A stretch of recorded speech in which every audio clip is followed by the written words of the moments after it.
Boa tarde! Então hoje estamos iniciando mais um encontro do quadro Ayurveda, Caminho para o Florescimento Humano. E hoje nós vamos falar sobre a emoção da aversão. O que é essa emoção, como que a gente pode observar e a relação dessa emoção com a perspectiva do Ayurveda. Então, eu sou a Marcele Machado, sou naturóloga, docente do curso de pós-graduação do Naradeva Shala e venho já estudando há algum tempo a importância das emoções e da narrativa no processo terapêutico. Muito mais do que saber o que fazer no atendimento, como conduzir esse diálogo, essa conversa e demonstrar ao nosso paciente o que de fato está acontecendo. E um caminho muito interessante é por meio da alfabetização emocional. O que seria isso? Que o nosso paciente consiga compreender as emoções que ele sente, de onde vem, quando iniciou, se de fato ele está vivenciando uma aversão ou uma predileção por conta de um desequilíbrio na sua Prakruti, se ele sabe de fato qual é a sua composição biotipológica natal, ou se ele está tão viciado, vinculado com desequilíbrios de muitos anos que já até desconhece o que é a sua composição natural biotipológica. Para a gente começar sobre o tema da aversão, muitas vezes a gente pode encontrar a aversão também denominada como nojo, com a emoção de nojo. E um ponto bem importante é a gente pensar na aversão instintiva. O que seria a aversão instintiva? Ela nos ajuda a aprender o que nós devemos evitar, numa conexão ainda bem primata, que desde cedo, pelo olfato, pelo paladar, ou por algo que a gente toca, principalmente pelos 5 sentidos, a gente consegue captar, pensando lá na filosofia Sankhya, pensando na expressão dos 5 sentidos, dos órgãos de ação e de percepção, através dos 5 sentidos a gente consegue ter uma predileção ou uma aversão. E a aversão tende a ser aquilo que nos incomoda, aquilo que a gente não gostaria. E que começa desde a infância com um movimento muito instintivo. E depois a gente começa também a adquirir os hábitos dos nossos familiares, do nosso núcleo, do nosso meio social, do que é algo bom ou do que é algo que deve ser evitado. Até que chega uma fase, que seria a fase pita, digamos assim, da adolescência para a vida adulta, que muitas vezes acontece o processo do eu. O que é esse processo da consciência do eu ou do seu autodesenvolvimento? É a hora que, por consciência, você começa a se desvincular daquilo que você trouxe, da sua família ou do seu núcleo social, e começa a fomentar a sua própria individualidade, as suas características de personalidade, daquilo que te faz bem, daquilo que não te faz bem. E para o nosso encontro, então, nesse movimento de autoaceitação, de autoconhecimento, eu vou passar para vocês que a nossa relação de aversão vai ser que o antídoto dela vai acontecer com a autoaceitação. Então nós vamos pensar em aversão e o oposto, ou o oposto complementar, eu prefiro chamar de oposto complementar, uma vez que a impermanência é o que rege a vida e esse movimento dinâmico de uma hora eu gosto, outra hora eu não gosto, à medida que a gente tem a autoaceitação, fica mais fácil compreender os motivos de gostar e de não gostar. Então, um ponto importante para a gente levantar é: eu evito porque eu preciso ou porque é aquilo que me faz realmente mal? Para a gente entender se eu evito algo porque eu preciso ou porque de fato isso me faz mal, muitas vezes é nesse momento que o respaldo de um terapeuta faz toda a diferença na nossa jornada, na nossa caminhada. Que centrado em mim mesmo, muitas vezes eu não consigo perceber se eu estou viciado em um sabor, em uma atividade, porque aquilo de fato me nutre a minha essência e todas as esferas, desde o nível físico ao nível mais sutil dos meus corpos, ou se eu evito aquilo porque é algo que realmente me gera um prejuízo. Nesse pensamento entre aversão e predileção, a gente tem no cérebro uma área chamada ínsula, e que ela está diretamente relacionada com o sistema límbico. E alguns estudos dizem que na ínsula nós vamos ter as respostas olfativas e também do nosso paladar. E um estudo mais recente, feito numa universidade da Filadélfia, nos Estados Unidos, eles relatam que antes do nosso cérebro captar a informação de desejo ou nojo ou aversão por algo, nas próprias papilas gustativas, nós teríamos esse primeiro contato, que a papila gustativa também é a papila que vai liberar uma conexão com as percepções de olfato, de odor, e só depois vai haver uma conexão neural para dar uma resposta se eu gosto ou não de algo. Então, retornando à composição da criação dos 5 elementos, nesta lógica, uma vez que temos todos os elementos, porém há uma predominância, existe uma predominância do elemento água anterior à estrutura da terra, do elemento terra. E no elemento água, a gente tem as características do paladar, e na sequência vinculada ao elemento terra, a gente tem as características do olfato. Então, de fato, essa pesquisa ela é recente, é um primeiro indício. Começou com o filho desse pesquisador observando as cobras, as cobras conseguem detectar odor pela língua. Elas não têm, de fato, essa questão do olfato, mas elas têm a capacidade de perceber odor através das suas línguas rastejantes, da sua língua rastejante. E a partir disso, o pai desse jovem ficou curioso se nós, humanos, como uma evolução dos animais, também tínhamos essa relação. E foi descoberto esse primeiro ponto aí de muitas pesquisas futuras e que eu gostaria de trazer para vocês, estou apresentando aqui, porque comunga com o que a gente já visualiza do Ayurveda partindo do princípio dos 5 elementos, dessa conexão mais instintiva. A partir desse movimento da ínsula, alguns estudos que foram acontecendo, eles relatam que a capacidade empática está muito vinculada às nossas conexões da ínsula. E a empatia, ela também gera uma convivência, uma capacidade de convívio social mais agradável, mais tolerante ou mais intolerante. E estudos demonstram que também é na ínsula que tem como resposta emocional a aversão ou nojo, capacidade de conhecimento da própria fisionomia. Então, quando a gente chega nesse ponto de que a ínsula tem uma relação direta com as emoções e especialmente as emoções de aversão e de nojo, e que através da ínsula já foi demonstrado que há uma resposta de reconhecimento da sua própria fisionomia, se reconhecer, nós podemos relacionar que a emoção, a resposta emocional de aversão está diretamente relacionada com a nossa autoaceitação. E à medida que eu gero autoaceitação, eu esbarro numa melhor convivência social, numa melhor habilidade de conviver com as diferenças. E da aversão eu passo a ter um movimento muito mais empático, que mesmo que eu não considere correto, eu me coloco numa posição de olhar o ponto de vista do outro e tentar, sem julgar, compreender aquilo que levou aquela pessoa a tomar determinadas atitudes ou não. Se a Ayurveda significa a sabedoria, ou caminho, ou conhecimento da vida, quer conhecimento da vida melhor do que conseguir conviver sem julgar e ter a harmonia, conseguir moderar, sem de fato olhar para um sabor, olhar para um lugar, olhar para algum fator externo e julgar sem experimentar?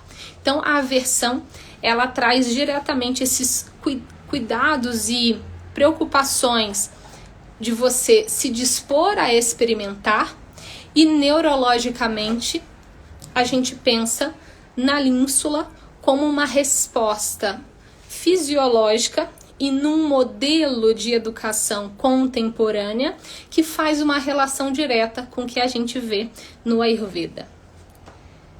Daqui que eu anotei aqui alguns pontos para a gente ir falando, para também ir relacionando. Um outro ponto bem importante que tem essa relação com a ínsula é a nossa capacidade de abstração, dessa percepção de não só ver algo, mas também argumentar, questionar, gerar hipóteses de algo. E alguns estudiosos, eles falam que a ínsula poderia ser conhecida como o núcleo da nossa consciência, especificamente da nossa consciência social. Então, trabalhar os aspectos de aversão dentro da proposta terapêutica pode ser um belíssimo caminho para trabalhar a autoaceitação. Não pensando somente nas emoções daquilo que o seu paciente gosta, mas também naquilo que ele rejeita, levando um novo olhar e uma nova característica para que, aos poucos, a própria percepção de paladar, e a gente se volta no Dinacharya, e o Dinacharya preconiza pela manhã a higiene dos 5 sentidos, e um ponto super importante que é a raspagem da língua, para que a gente melhore a nossa qualidade e capacidade de paladar. O que a gente está fazendo com essa higiene dos 5 sentidos é, de novo, se conectar com o nosso instinto mais primitivo, de também ter uma habilidade de aversão e de reconhecer aquilo que nos coloca em perigo. Alguns estudiosos apontam que é graças à aversão e a essa emoção de nojo que nós conseguimos sobreviver, de verificar perigo, e esse perigo por meio dos nossos 5 sentidos, e ter um movimento de decisão de aversão, de evitação daquele perigo. Deixa eu correr aqui para ver se tem alguma pergunta e se vocês consideram uma perspectiva diferente essa que foi apresentada. Queria ouvir um pouquinho vocês.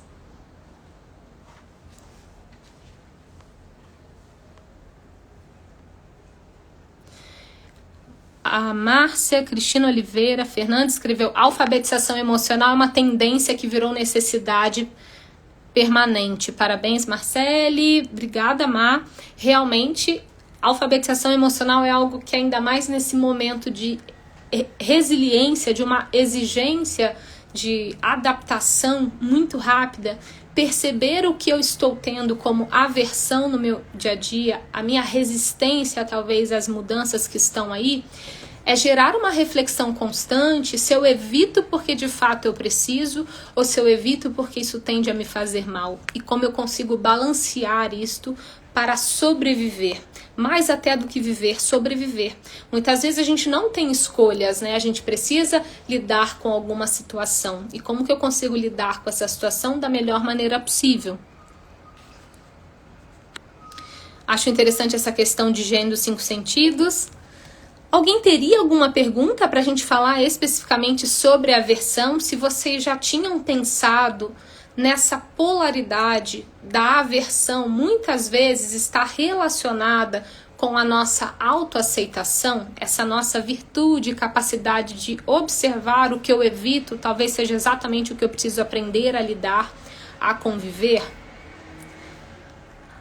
A Lígia escreveu lá: aprendi muito, pode ensinar a raspar a língua, a falar sobre com profundidade. Dentro do Ayurveda a gente tem uma orientação, um dos preceitos que chama Dinacharya, que são alguns cuidados de higiene pessoal que auxiliam ao indivíduo a percepção de bem-estar e até mesmo de desequilíbrios nas suas sutilezas. O Ayurveda, ele trabalha nas bases das gunas, ou das qualidades, que são qualidades que se encontram distribuídas em tudo na natureza. E elas trabalham com pares opostos. São 10 gunas que têm opostos como leve, pesado, denso e sutil, áspero e mais liso, entre outras características que vão sendo distribuídas e percebidas em tudo que a gente observa. Frio e calor, essas dualidades que fazem com que a gente goste de algo ou diga que não gosta de algo. E o nosso corpo tem algumas composições dos elementos, dentro desses 5 elementos, que pode ser denominado como éter ou espaço, na sequência o ar, depois o fogo, a água e a terra, que eles regem vários movimentos metabólicos e fisiológicos no nosso corpo, numa explicação mais metafórica, por elementos da natureza, como um pensamento do nosso corpo ser um microcosmo daquilo que está representado na natureza.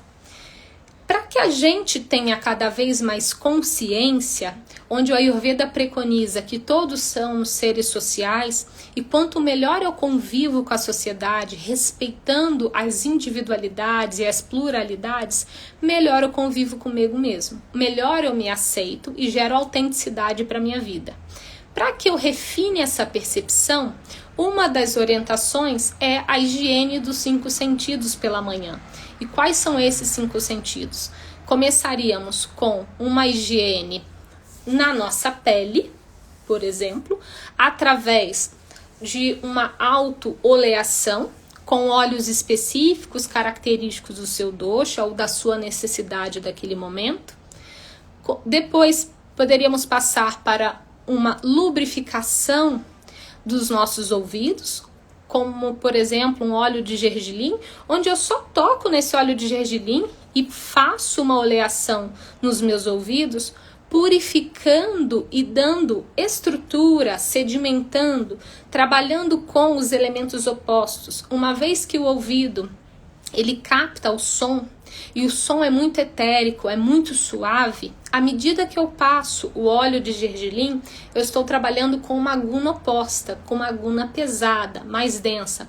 Eu estou gerando lubrificação e estabilidade no nível muito sutil que vai ser reverberado nas minhas ações daquilo que o meu ouvido capta e que o meu cérebro vai interpretar, e essa informação eu vou poder propagar mentalmente nas minhas ações ou até mesmo verbalmente. Na sequência, eu vou fazer uma higienização dos meus olhos com um colírio ou até mesmo com exercícios de visualização para vários pontos, para pontos mais longe, mais perto. E vou fazer um exercício que os meus olhos consigam olhar para todas as direções e não naquela direção que ele está muito viciado, muito habituado. Tendo relações, todos esses aspectos, eles têm relações com os nossos órgãos. Por exemplo, dos olhos terão relações intimamente relacionadas com fígado e vesícula. E aí a gente entraria em outras esferas, mas para você ter esse entendimento inicial. Depois a gente tem a higiene das nossas narinas, das fossas nasais.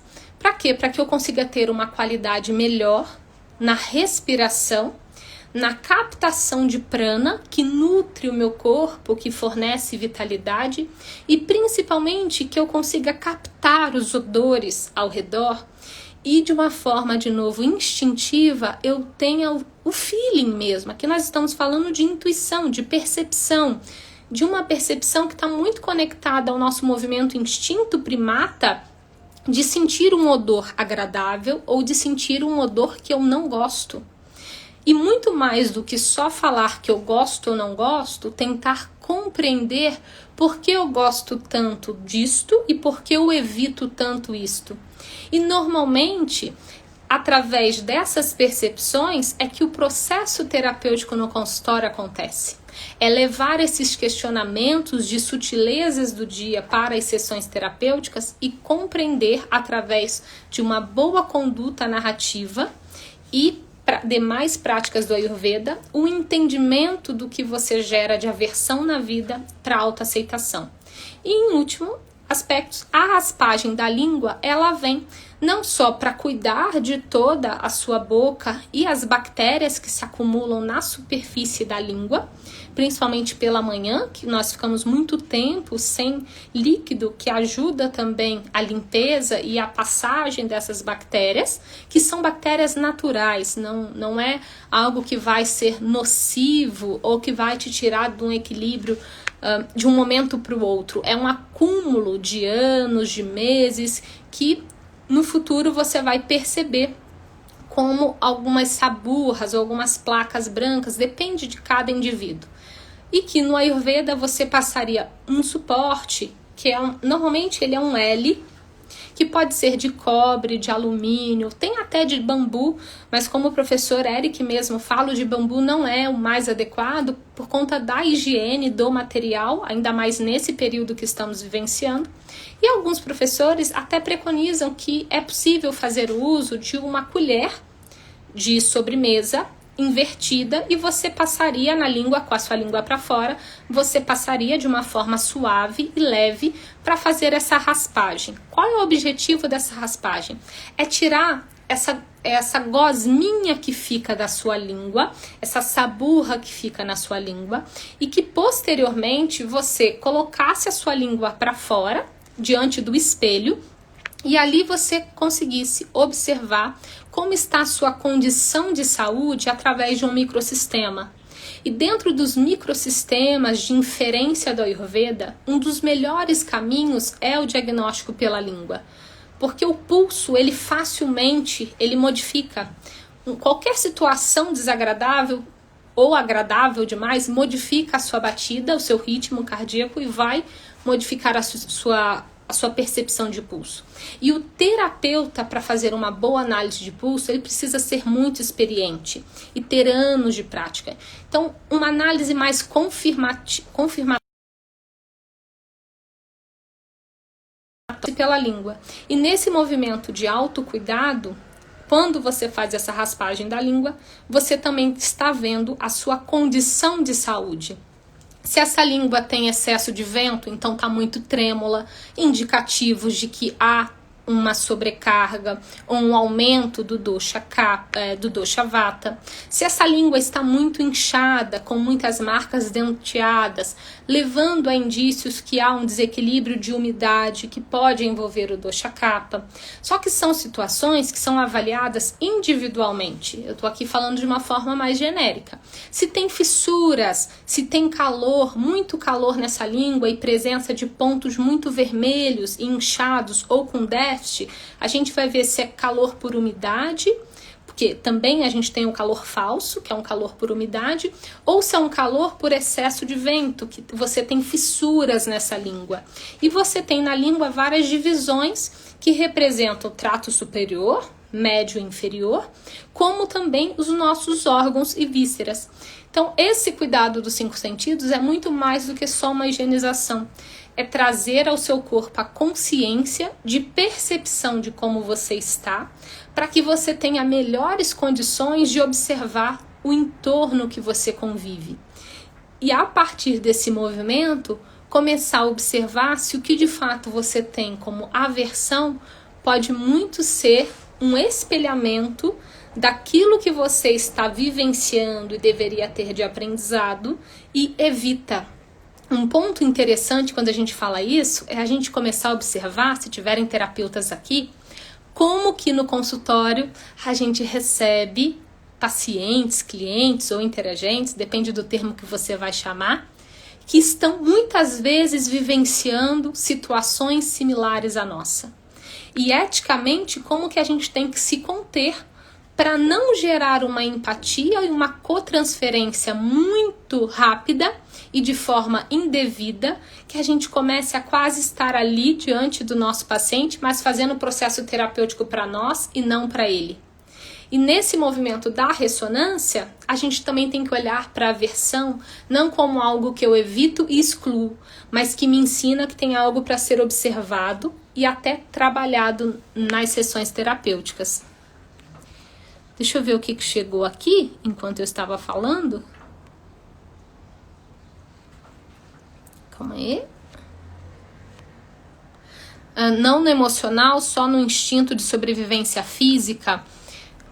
Quando a gente pensa no instinto de sobrevivência, o instinto ele precede o disparo de uma emoção. As melhores não, né? Mas o volume de correntes que dizem que primeiro nós temos o pensamento e na sequência a gente tem emoção. E em terceiro ponto a gente tem a resposta fisiológica por meio de uma sensação, uma verbalização.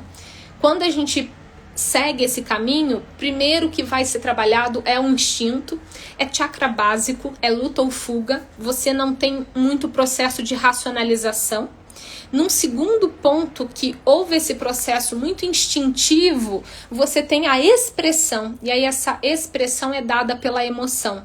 A própria emoção de lutar ou fugir, de chorar ou agredir, passa a ser um segundo ponto. Aí sim, a gente pode dizer que a gente tem esse movimento instintivo e na sequência a gente já tem um disparo emocional. E num terceiro momento a gente tem a percepção da sensação que aquela emoção trouxe. Se é algo que alivia, se é algo que traz arrependimento, e aí começam as reflexões em cima da ação que foi realizada. E aí muitas vezes a base do tratamento é entender onde foi o disparo disso.